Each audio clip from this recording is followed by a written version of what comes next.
Hello అందరికీ. మా పతిగారు కోరారంటే ఏదైనా ఎంత కష్టమైనా చేసేయాలి అనిపిస్తుంది నాకు. మీకు కూడా అంతేనా? అయితే ఎందుకో ఒకసారి మాటల సందర్భంలో మా ఫ్రెండ్ చిన్నప్పుడు మిరపకాయ పచ్చడి తెచ్చారు అని చెప్పారు. అంతే. అప్పుడు తిన్నా, ఇప్పటి వరకు మళ్ళీ తినలేదని అన్నారు. సరేలే పతిగారి కోరిక తీర్చేద్దామని యూట్యూబ్లో తెగ సెర్చ్ చేసేసాను. ఫైనల్గా అయితే దొరికింది. ఇలా సెర్చ్ చేసి ఉంటే నేను ఏ ఐఏఎస్ ఐపీఎస్ అయిపోయేదాన్నేమో. ఏం చేస్తాం, మా పతిగారి సంతృప్తి నా సంతృప్తి. ఇంకా సర్లే కానీ ఇలా మన సైడ్ అయితే చెయ్యరు మరి. నాకు తెలిసినంత వరకు దీన్ని భర్వా మిర్చి అంటారంట. ఎక్కువైతే రాజస్థాన్ వాళ్ళు చేసుకుంటారంట. అంటే అదే నార్త్ సైడ్ వాళ్ళు అని చెప్పాలి. ఇంకా అయితే ఇలా బుల్లివి దొరికాయన్నమాట నాకైతే మిరపకాయలు. 1 కిలో కాయలు అయితే తీసుకున్నాను. జీలకర్ర, సోంపు, ధనియాలు, మిరియాలు, ఆవాలు, మెంతుల పొడి అయితే సపరేట్గా తీసుకున్నాను. డ్రై ఇంగ్రీడియంట్స్ అన్నీ వేయించేసుకోవాలన్నమాట. చూడ్డానికి సింపుల్గానే ఉంటుంది, తినడానికి చాలా బాగుంటుంది. కానీ చేస్తేనే తల ప్రాణం తోకకొచ్చేసింది నాకు.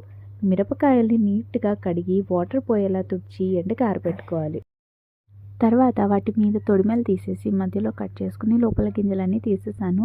కొన్నేమో అలా కట్ చేసుకున్నాను, కొన్నేమో లోపల అంటే పైనుంచి హోల్ పెట్టుకున్నాను. తర్వాత వేయించి పెట్టిన మసాలాలన్నీ వేసి కళ్ళుప్పు, పసుపు వేసి మిక్సీ పట్టుకోవాలి.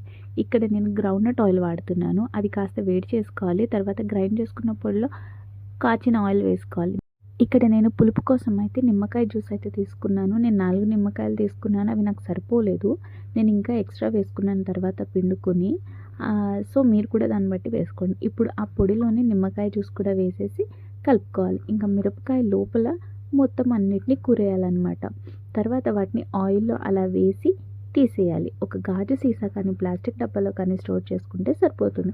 ఇలా చపాతీలోకైనా, జొన్న రొట్టెల్లోకైనా, అన్నంలోకైనా చాలా బాగుంటుంది. ఇంతకీ మీకు ఈ రెసిపీ గురించి తెలుసా? తెలిస్తే కనుక కమెంట్ చేయండి. నాకే కాదండి, మా శ్రీవారికి కూడా భలే నచ్చేసింది. Thank you for watching. By.